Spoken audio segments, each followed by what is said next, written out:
Hello viewers, I doctor S B K Lal welcome you all in my YouTube channel. मेरे YouTube channel में आपका बहुत बहुत स्वागत है। इस वीडियो में हम जानेंगे चाय के औषधीय गुणों के बारे में, और अंतिम में जानेंगे कि ज़्यादा चाय पीने से जो क्या सब साइड इफ़ेक्ट होता है और होम्योपैथी में कौन सी दवाई चाय से बनती है। इन सारे बातों की जानकारी इस वीडियो के माध्यम से आपको मिलने वाली है, तो वीडियो के अंत तक बने रहें। और जैसा हम जानते हैं कि चीन से चाय की शुरुआत हुई थी, और एक सेननुंग नाम के वहाँ राजा हुए जो पेड़ के नीचे बैठ कर के गर्म पानी पी रहे थे। तो ये घटना है 2737 ईसा पूर्व में। तो 2737 ईसा पूर्व की घटना है। उस समय में चीनी सम्राट पेड़ के नीचे बैठ कर के गर्म पानी पी रहे थे, तभी कहीं से हवा के झोंके से एक पत्ती उनके प्याले में आकर के गिरी और पानी का रंग बदला। जब उन्होंने चखा तो उन्हें एक नई ताजगी और स्वाद का अनुभव हुआ, और वह पेड़ था केम्बेलिया साइनेंसिस।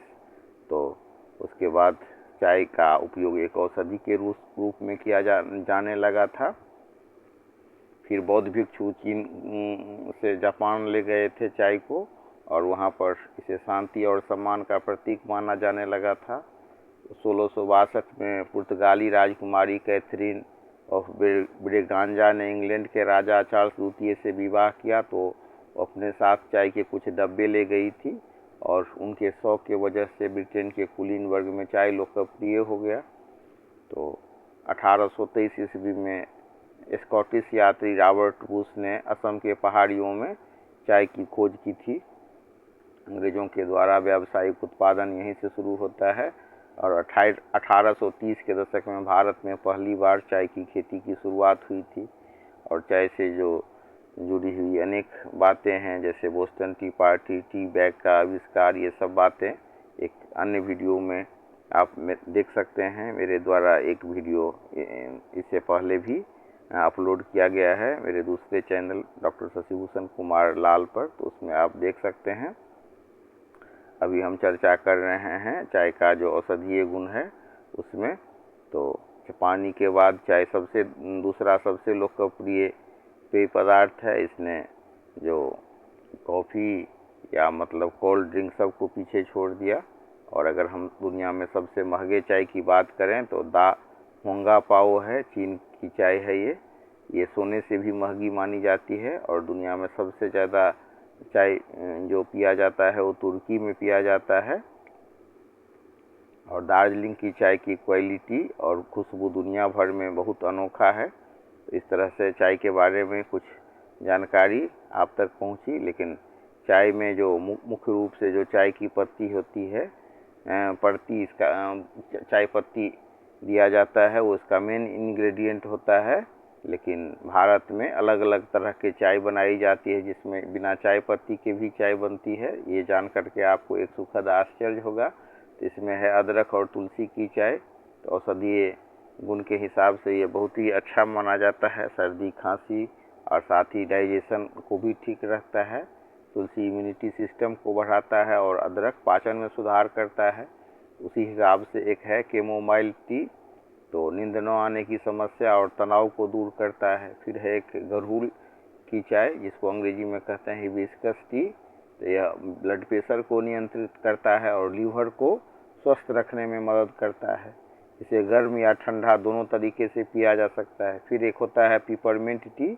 पुदीने की पत्तियों से बनी यह चाय काफ़ी ताजगी भरी होती है, और पेट की समस्याएं जैसे गैस, अपच और सिर दर्द में बहुत फ़ायदेमंद होती है। एक होता है लेमन ग्रास चाय, इसमें नींबू जैसी सुगंध होती है, और इसका स्वाद बहुत थोड़ा खट्टा और मीठा होता है। तो भारत में काढ़ा जैसा चाय आपको मिलेगा, और एक इन्फ्यूजन जैसा चाय मिलेगा, जिसमें नाजुक पत्तियों और फूलों को पानी में उबलते पानी में डालकर ढक देते हैं और उबालते नहीं हैं। इस तरह से हम देख सकते हैं मसाला चाय और हर्बल काढ़ा औषधीय लाभ के लिए बहुत अच्छा माना जाता है। तुलसी और अदरक का जो चाय है इम्यूनिटी सिस्टम को स्ट्रॉन्ग करने के लिए, गला का संक्रमण, पाचन तंत्र को ठीक रखने और शरीर को डिटॉक्स करने के लिए बहुत अच्छा माना जाता है। तो ये चाय की कुछ प्रमुख किस्में हैं जो बनाया जाता है, और ये चाय पत्ती नहीं होने के बाद भी भारत में इसको चाय कहा जाता है। तो एक हिसाब से ये चाय जैसा इसको हम पीते हैं तो इसका नाम चाय दे देते हैं। तो फिर भारत में आपको लाल चाय, हरी चाय और नीली चाय ये सब देखने को मिलेगा। और दिलचस्प बात है कि इसमें चाय पत्ती नहीं रहती है। लेमन ग्रास की चाय को हरी चाय के रूप में जानते हैं। इसमें लेमन ग्रास की ताज़ी डंडियाँ, 5-6 पुदीने की पत्तियाँ और थोड़ा सा नींबू का रस डाला जाता है।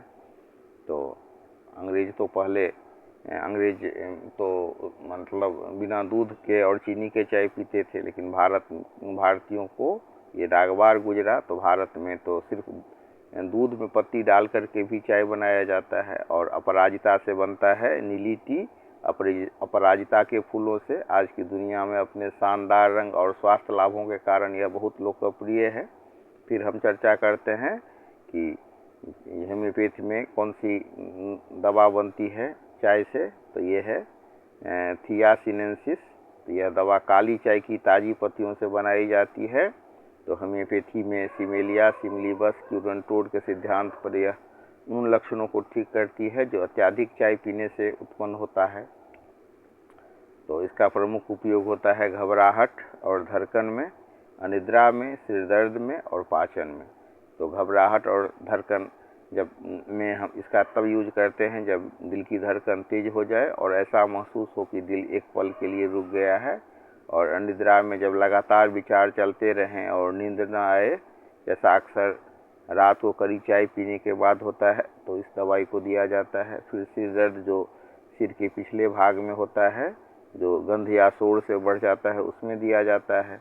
और फिर पाचन में पेट में खालीपन का एहसास होना और लेकिन कुछ न खाने की इच्छा में इसको दिया जाता है। तो और अत्यधिक चाय पीने से जो नुकसान होता है उसके लिए दिया जाता है सेलेनियम। तो सेलेनियम 30 उन लोगों के लिए काफ़ी प्रभावी है जिन्हें चाय पीने के बाद बहुत अधिक कमजोरी या थकान महसूस होती है। उसी हिसाब से एक मेडिसिन यूज करते हैं थूजा। तो 30 या 200 पावर में हम तब देते हैं जब कई बार चाय के कारण होने वाली पाचन संबंधी समस्याओं या पसीने की समस्या हो जाए, तब थूजा देते हैं। थूजा को ज़्यादा यूज नहीं करते हैं। तो चाय और होम्योपैथिक दवाइयों के परहेज की बात करें तो होम्योपैथ में एक बहुत ही महत्वपूर्ण नियम है कि दवा के दौरान चाय का सेवन कम या बंद कर देना चाहिए। कि डॉक्टर की ऐसी मान्यता है कि चाय में मौजूद कैफीन और कड़क खुशबू कुछ होम्योपैथिक दवाओं के असर को कम या निष्क्रिय कर सकती है। विशेष करके यदि थिया या चाइना जैसी दवाइयाँ आप ले रहे हैं तो डॉक्टर अक्सर चाय से परहेज की सलाह देते हैं। तो होम्योपैथी में दवा का चुनाव रोगी के मानसिक और शारीरिक लक्षणों की समग्रता के आधार पर किया जाता है। तो इस तरह से हम देख सकते हैं कि होम्योपैथी में भी चाय का उपयोग किया जाता है। तो चाय का उपयोग मुख्य रूप से उन लक्षणों में किया जाता है जो ज़्यादा चाय पीने से उत्पन्न होते हैं। घबराहट, धड़कन, जब दिल की धड़कन तेज हो जाए और ऐसा महसूस हो कि दिल एक पल के लिए रुक गया है, तब थिया का यूज करते हैं, थिया सीनेंसिस का।